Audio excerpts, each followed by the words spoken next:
Markus pasal 14. Hari Raya Paskah dan Hari Raya Roti Tidak Beragi akan mulai 2 hari lagi. Imam-imam kepala dan ahli-ahli Taurat mencari jalan untuk menangkap dan membunuh Yesus dengan tipu muslihat. Sebab mereka berkata, "Jangan pada waktu perayaan, supaya jangan timbul keributan di antara rakyat." Ketika Yesus berada di Betania, di rumah Simon si kusta, dan sedang duduk makan, datanglah seorang perempuan membawa suatu buli-buli pualam berisi minyak narwastu murni yang mahal harganya. Setelah dipecahkannya leher buli-buli itu, dicurahkannya minyak itu ke atas kepala Yesus. Ada orang yang menjadi gusar dan berkata seorang kepada yang lain, "Untuk apa pemborosan minyak narwastu ini? Sebab minyak ini dapat dijual 300 dinar lebih, dan uangnya dapat diberikan kepada orang-orang miskin." Lalu mereka memarahi perempuan itu. Tetapi Yesus berkata, "Biarkanlah dia. Mengapa kamu menyusahkan dia? Ia telah melakukan suatu perbuatan yang baik padaku. Karena orang-orang miskin selalu ada padamu, dan kamu dapat menolong mereka bila mana kamu menghendakinya. Tetapi aku tidak akan selalu bersama-sama kamu. Ia telah melakukan apa yang dapat dilakukannya. Tubuhku telah diminyakinya sebagai persiapan untuk penguburanku. Aku berkata kepadamu, sesungguhnya, di mana saja Injil diberitakan di seluruh dunia, apa yang dilakukannya ini akan disebut juga untuk mengingat dia." Lalu pergilah Yudas Iskariot, salah seorang dari ke-12 murid itu, kepada imam-imam kepala dengan maksud untuk menyerahkan Yesus kepada mereka. Mereka sangat gembira waktu mendengarnya, dan mereka berjanji akan memberikan uang kepadanya. Kemudian ia mencari kesempatan yang baik untuk menyerahkan Yesus. Pada hari pertama dari Hari Raya Roti Tidak Beragi, pada waktu orang menyembelih domba Paskah, murid-murid Yesus berkata kepadanya, "Ke tempat mana engkau kehendaki kami pergi untuk mempersiapkan perjamuan Paskah bagimu?" Lalu ia menyuruh 2 orang muridnya dengan pesan, "Pergilah ke kota. Di sana kamu akan bertemu dengan seorang yang membawa kendi berisi air. Ikutilah dia, dan katakanlah kepada pemilik rumah yang dimasukinya, 'Pesan Guru, di manakah ruangan yang disediakan bagiku untuk makan Paskah bersama-sama dengan murid-muridku?' Lalu orang itu akan menunjukkan kamu sebuah ruangan atas yang besar, yang sudah lengkap dan tersedia. Disitulah kamu harus mempersiapkan perjamuan Paskah untuk kita." Maka berangkatlah kedua murid itu, dan setibanya di kota, didapati mereka semua seperti yang dikatakan Yesus kepada mereka. Lalu mereka mempersiapkan Paskah. Setelah hari malam, datanglah Yesus bersama-sama dengan ke-12 murid itu. Ketika mereka duduk di situ dan sedang makan, Yesus berkata, "Aku berkata kepadamu, sesungguhnya seorang di antara kamu akan menyerahkan aku, yaitu dia yang makan dengan aku." Maka sedihlah hati mereka, dan seorang demi seorang berkata kepadanya, Bukan aku, ya Tuhan." Ia menjawab, "Orang itu ialah salah seorang dari kamu yang 12 ini. Dia yang mencelupkan roti ke dalam satu pinggan dengan aku. Anak manusia memang akan pergi sesuai dengan yang ada tertulis tentang dia. Akan tetapi, celakalah orang yang olehnya anak manusia itu diserahkan. Adalah lebih baik bagi orang itu sekiranya ia tidak dilahirkan." Dan ketika Yesus dan murid-muridnya sedang makan, Yesus mengambil roti, mengucap berkat, memecah-mecahkannya, lalu memberikannya kepada mereka, dan berkata, "Ambillah, inilah tubuhku." Sesudah itu, ia mengambil cawan, mengucap syukur, lalu memberikannya kepada mereka, dan mereka semuanya minum dari cawan itu. Dan ia berkata kepada mereka, "Inilah darahku, darah perjanjian yang ditumpahkan bagi banyak orang. Aku berkata kepadamu, sesungguhnya, aku tidak akan minum lagi hasil pokok anggur sampai pada hari aku meminumnya, yaitu yang baru, dalam kerajaan Allah." Sesudah mereka menyanyikan nyanyian pujian, pergilah mereka ke Bukit Zaitun. Lalu Yesus berkata kepada mereka, "Kamu semua akan tergoncang imanmu, sebab ada tertulis, Aku akan memukul gembala, dan domba-domba itu akan tercerai-berai. Akan tetapi, sesudah aku bangkit, aku akan mendahului kamu ke Galilea." Kata Petrus kepadanya, Biarpun mereka semua tergoncang imannya, aku tidak. Lalu kata Yesus kepadanya, "Aku berkata kepadamu, sesungguhnya pada hari ini, malam ini juga, sebelum ayam berkokok 2 kali, engkau telah menyangkal aku 3 kali." Tetapi dengan lebih bersungguh-sungguh, Petrus berkata, Sekalipun aku harus mati bersama-sama engkau, aku tak akan menyangkal engkau. Semua yang lain pun berkata demikian juga. Lalu sampailah Yesus dan murid-muridnya ke suatu tempat yang bernama Getsemani.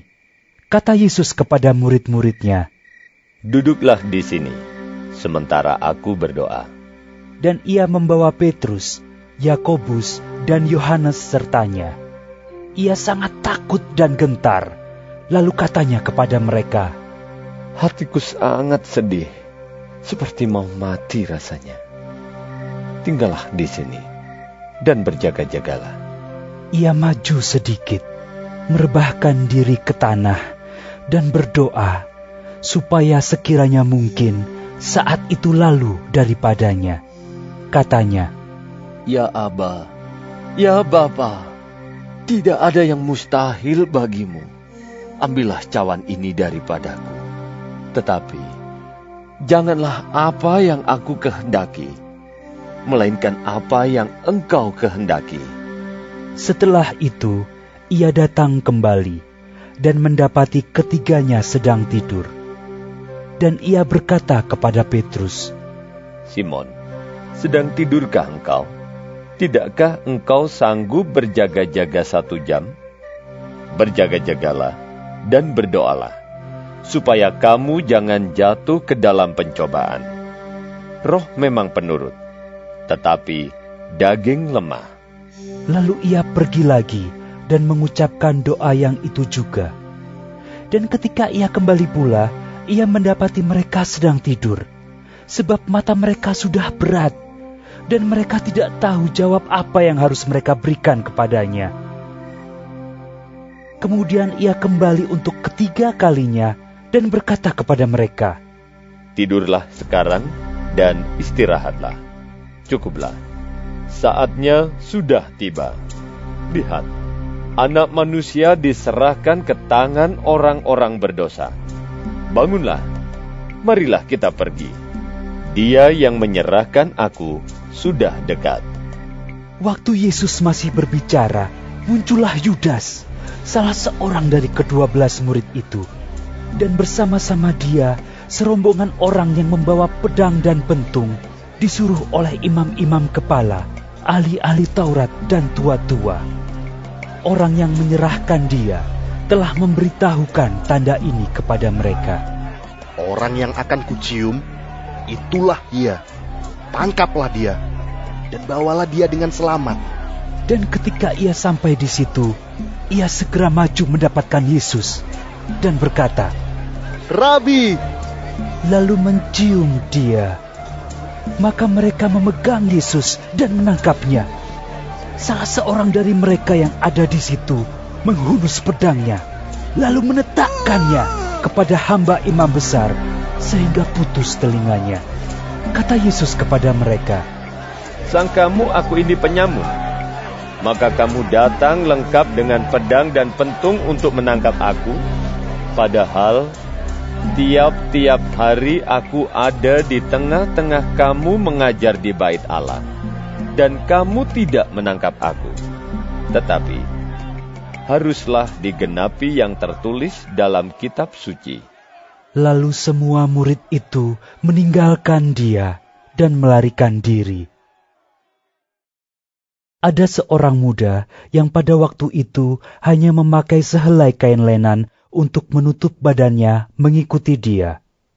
Mereka hendak menangkapnya, tetapi ia melepaskan kainnya dan lari dengan telanjang. Kemudian Yesus dibawa menghadap imam besar. Lalu semua imam kepala, tua-tua, dan ahli Taurat berkumpul di situ, dan Petrus mengikuti dia dari jauh, sampai ke dalam halaman imam besar. Dan di sana ia duduk di antara pengawal-pengawal sambil berdiam dekat api. Imam-imam kepala, malah seluruh mahkamah agama mencari kesaksian terhadap Yesus supaya ia dapat dihukum mati. Tetapi mereka tidak memperolehnya. Banyak juga orang yang mengucapkan kesaksian palsu terhadap dia, tetapi kesaksian-kesaksian itu tidak sesuai yang satu dengan yang lain. Lalu beberapa orang naik saksi melawan dia dengan tuduhan palsu ini. "Kami sudah mendengar orang ini berkata, 'Aku akan merubuhkan bait suci buatan tangan manusia ini, dan dalam 3 hari akan kudirikan yang lain yang bukan buatan tangan manusia.'" Dalam hal ini pun, kesaksian mereka tidak sesuai yang satu dengan yang lain. Maka imam besar bangkit berdiri di tengah-tengah sidang dan bertanya kepada Yesus. Katanya, "Tidakkah engkau memberi jawab atas tuduhan-tuduhan saksi-saksi ini terhadap engkau?" Tetapi ia tetap diam dan tidak menjawab apa-apa. Imam besar itu bertanya kepadanya sekali lagi. Katanya, "Apakah engkau Mesias, anak dari yang terpuji?" Jawab Yesus, "Akulah dia. Dan kamu akan melihat Anak Manusia duduk di sebelah kanan Yang Maha Kuasa dan datang di tengah-tengah awan-awan di langit." Maka imam besar itu mengoyakkan pakaiannya dan berkata, "Untuk apa kita perlu saksi lagi? Kamu sudah mendengar hujatnya terhadap Allah. Bagaimana pendapat kamu?" Lalu dengan suara bulat mereka memutuskan bahwa dia harus dihukum mati. Lalu mulailah beberapa orang meludahi dia dan menutupi mukanya dan meninjunya sambil berkata kepadanya, "Hai Nabi, cobalah terka." Malah para pengawal pun memukul dia. Pada waktu itu, Petrus masih ada di bawah, di halaman. Lalu datanglah seorang hamba perempuan imam besar. Dan ketika perempuan itu melihat Petrus sedang berdiam, ia menatap mukanya dan berkata, "Engkau juga selalu bersama-sama dengan Yesus, orang Nazaret itu." Tetapi ia menyangkalnya dan berkata, Aku tidak tahu dan tidak mengerti apa yang engkau maksud. Lalu ia pergi ke serambi muka dan berkokoklah ayam. Ketika hamba perempuan itu melihat Petrus lagi, berkatalah ia pula kepada orang-orang yang ada di situ, "Orang ini adalah salah seorang dari mereka." Tetapi Petrus menyangkalnya pula. Tidak lama kemudian, orang-orang yang ada di situ berkata juga kepada Petrus, "Engkau ini pasti salah seorang dari mereka. Apalagi engkau seorang Galilea." Maka mulailah Petrus mengutuk dan bersumpah, "Aku tidak kenal orang yang kamu sebut-sebut ini."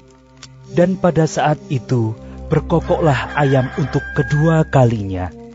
Maka teringatlah Petrus bahwa Yesus telah berkata kepadanya, sebelum ayam berkokok 2 kali. Engkau telah menyangkal aku 3 kali. Lalu menangislah ia terseduh-seduh.